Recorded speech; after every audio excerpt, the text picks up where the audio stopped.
সর্বশক্তি দিয়ে লেবাননে হামলা চালিয়ে যাওয়ার নির্দেশ দিয়েছেন ইসরায়েলের প্রধানমন্ত্রী বেঞ্জামিন নেতানিয়াহু। লেবাননের সশস্ত্র গোষ্ঠী হিজবুল্লাহকে লক্ষ্য করে ইসরায়েলের ব্যাপক বিমান হামলায় শত শত মানুষের প্রাণহানি ঘটেছে। চলমান এই সংঘাত নিয়ে কঠোর সমালোচনা করে এ হত্যাযজ্ঞ বন্ধের আহ্বান জানিয়েছেন জাতিসংঘের মহাসচিব। দুই দেশের মধ্যে সাময়িক যুদ্ধবিরতির প্রস্তাব দিয়েছে আমেরিকা সহ আরও বেশ কয়েকটি দেশ, তবে এ প্রস্তাব প্রত্যাখ্যান করেছে ইসরায়েল। লেবানন ইসরায়েলের চলমান সংঘাতের কারণে হাজার হাজার মানুষ তাদের বাড়িঘর ছেড়ে পালিয়েছেন। হামলার কয়েকদিন পর ক্রমবর্ধমান সংঘাতের বিষয়ে জাতিসংঘের নিরাপত্তা পরিষদের জরুরি বৈঠকে ভাষণ দিয়েছেন জাতিসংঘের মহাসচিব অ্যান্টোনিও গুটেরেস। সেখানে এই হামলাকে গত ২০ বছরের মধ্যে প্রাণহানির দিক থেকে সবচেয়ে সংঘাতময় বলে উল্লেখ করেন তিনি। গুটেরেস বলেন, লেবানন আরেকটি গাজা হতে পারে না।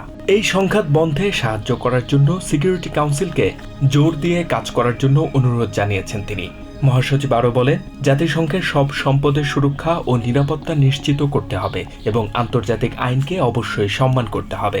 এছাড়া যে কোনো মূল্যে সর্বাত্মক যুদ্ধ এড়িয়ে চলা উচিত বলেও মন্তব্য করেন গুটেরেস। লেবাননের সশস্ত্র গোষ্ঠী হিজবুল্লাহ ও ইসরায়েলের মধ্যে সাময়িক যুদ্ধবিরতির প্রস্তাব দিয়েছে আমেরিকা, ফ্রান্স, ইউরোপিয়ান ইউনিয়ন ও সহযোগী দেশগুলো।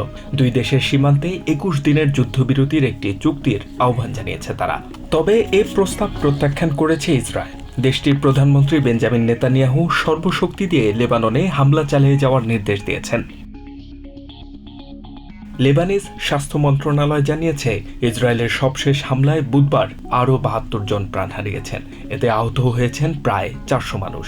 এতে করে গত কয়েকদিনে লেবাননে ইসরায়েলের হামলায় নিহতের সংখ্যা ৬২০ ছাড়িয়েছে। এছাড়া ইসরায়েলের হামলায় প্রায় ৫০০,০০০ মানুষ বাস্তুচ্যুত হয়েছেন বলে জানিয়েছে লেবাননের পররাষ্ট্র মন্ত্রণালয়।